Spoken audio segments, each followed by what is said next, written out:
Egaa kabajamtootaa fi jaalatamtoota hordoftoota sagantaa keenyaa akkam jirtu isiniin jedha. Har'a kan hin argamu mana Burtukaan Nigaatuutti. Burtukaan Nigaatuu yeroo ammaa kana qaama ishii balaa konkolaataatiin kan miidhamtee jirtudha.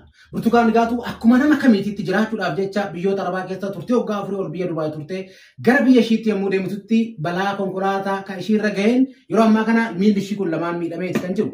Har'a kan inni argamu mana Burtukaan Nigaatuutti. Egaa sagantaa qaama miidhamtootaa fi namoota dhukkubsataa jiran waliin marii maatii gaggeessuun keessatti kan wal qunnamne. Anis akka nama kamiittuu yeroo kana keessatti hiriyoonni kiyyaa fi namoonni ani itti amanuu fi namoonni ani jaaladhu namoota qaama miidhamanii fi namoota dhukkubsataa jirantu hiriyoota kee yeroo kanatti.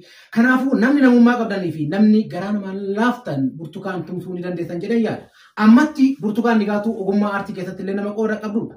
Akka kiyyatti albeema kiyya waggaa 8 ispoonsara dhabuudhaan garraa ture keessaa hojii tokko hojii aartii ishiidhaaf gumaachuudhaaf waadaa galaa. Isinis namoonni jaalala aartii fi kabaja namummaa fi dhala namaatiif qabdan Burtukaan Nigaatuu tumsuudhaan akka ishiin milkooftu gochuu ni dandeessan jechuu jaaladha. Burtukaan Nigaatuu yeroo ammaa kana kan ishiin irra teessee jirtu kun wiilcharii kanarratti kan ishiin argamtu. Maatii ishii keessaa abbaan ishee erga boqotee turee jira. Harmeen ishiitillee erga boqotanii turanii jiru. Yeroo ammaa kana kan Burtukaan Nigaatuu gargaaraa jiru obboleettii ishiiti jechuudha. Kanaafuu namoonni Burtukaan Nigaatuu gargaaruu barbaadan sagantaa qaama miidhamtootaa fi namoota dhukkubsataa jiran waliin marii maatii kiixata galgala sa'a 3 sa'aatii 6tti qabnu irratti argamtanii karaa keessatti ishii dubbisanii gargaaruu ni dandeessan. Egaa Burtukaan akkam jirtan isiin jedha. Akkam nagee jirtu baga nagaan dhuftanii jedha. Egaa nama jirutu gatii qaba waan ta'eef namummaa qabutu nama gargaara waan ta'eef yeroo kanatti ati kan argamtu wiilcharii kana gubbaatti turmaanni keetis jireenyi keetillee waggaa dheeraadhaaf asirratti waan ta'eef osoo maalti gargaaranii barbaaddaati. Hayyee galatoomaa odoo naaf ta'ee naaf gargaaranii ani amma jechuun qaamni koo mudhame jedheetan taa'uun hin barbaadu oduu hojii odoo naaf uumanii yookaan immoo hojuma aartii kanallee odoo naaf baasanii akka bahu odoo naa godhanii nama anaa fi miti nama kaaniifuu nan deeggara jedheetan yaada. Kanaafuu uummanni Oromoo anis Oromoon anaafis abbaadha, Oromoon anaafis haadha, Oromoon anaafis obboleettiidha.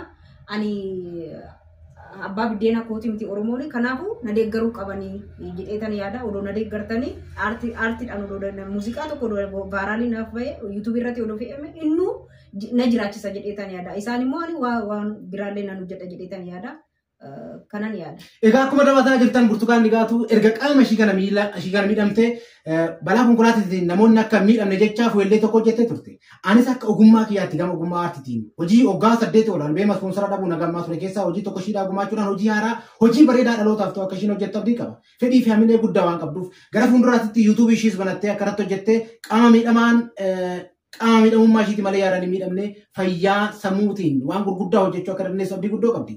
Namoonni namummaa qabdan dhugumatti dhala namaaf dhukkubsattan gaarummaa hojjechuu barbaadan Burtukaan Nigaatuu tumsuu barbaadan hojii gama aartiitiin hojjettu gumaacha ogummaa kiyyaanan kennuuf irratti ispoonsar gochuu barbaadan keessan qunnamuu ni dandeessan. Ammatti akkatti illee teessee hojjettee akka of jiraachisu dandeessu abdii guddaa qabdi. Akka ishiin carraa hojii kanallee uummattee hojjettuuf namoonni sappoortii gochuu barbaadan karaa fuula tiiktook ishii Burtukaan Nigaatuu jedhuu fi karaa fuula tiiktooka koo Tufaa Wadaajoo jedhuunis ni argattu. Maarree sagantaan keenya inni guddaan qaama miidhamtootaa fi namoota dhukkubsataa jiran waliin kiibxata galgala sa'a 3 fi hanga sa'aatii 6tti qabnu namoota akka kanaa namoota qaama miidhamanii fi namoota dhukkubsataa jiran wajjiniin marii maatii gaggeessuudha. An akka maatiitti akka obboleessatitti Burtukaan Nigaatuu birattan argama. Isinis namni namummaa qabdan obboleettii ta'an sagantaa keenya irratti argama. Ogummaa aartiitiinis ta'e gama hojimaata kamiin iyyuu Burtukaan Nigaatuu akka nama kamiititti hojii gaarii akka ishiin hojjettu yaada qalbiidhaan gumaacha namummaa fi diinagdeedhaan tumsaan isiniin jedha. Atis qorqalbii kan cabanii anaaf yeroo kanatti kan nagaddisiisu abbaan Burtukaan Nigaatuu boqotanii jiru. Harmeen ishiillee hin jirani. Ishiin immoo akka nama kamii akkuma dhala namaa kamiititti biyyoota Arabaa keessa jiraachuudhaaf turtii waggaa 4 booda gara biyyaatti yeroo deebitu balaa konkolaataa irra ga'een qaamni ishii kun lamaan miidhamuu isaati.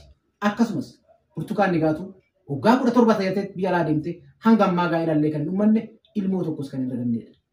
Anumaaf sintu ilmoodhaa fi anumaaf sintu obboleessasii anumaaf sintu ishiidhaaf hiriyyaadhasi. Kanaafiyyuu akka bakka jirtanii ishii waliin ta'an dhaamsa kooti. Jiraatanii darbuun gatiin qabu. Seenaa hojjetanii darbuutu caala. Kanaafiyyuu nama ta'etu nama gargaara waan ta'eef namummaa qabdanii Burtukaan Nigaatuu waliin taa'anii jechuu barbaada. Sittin nagaamini haga jiru waliin jirra waliif jirra nagaan tura.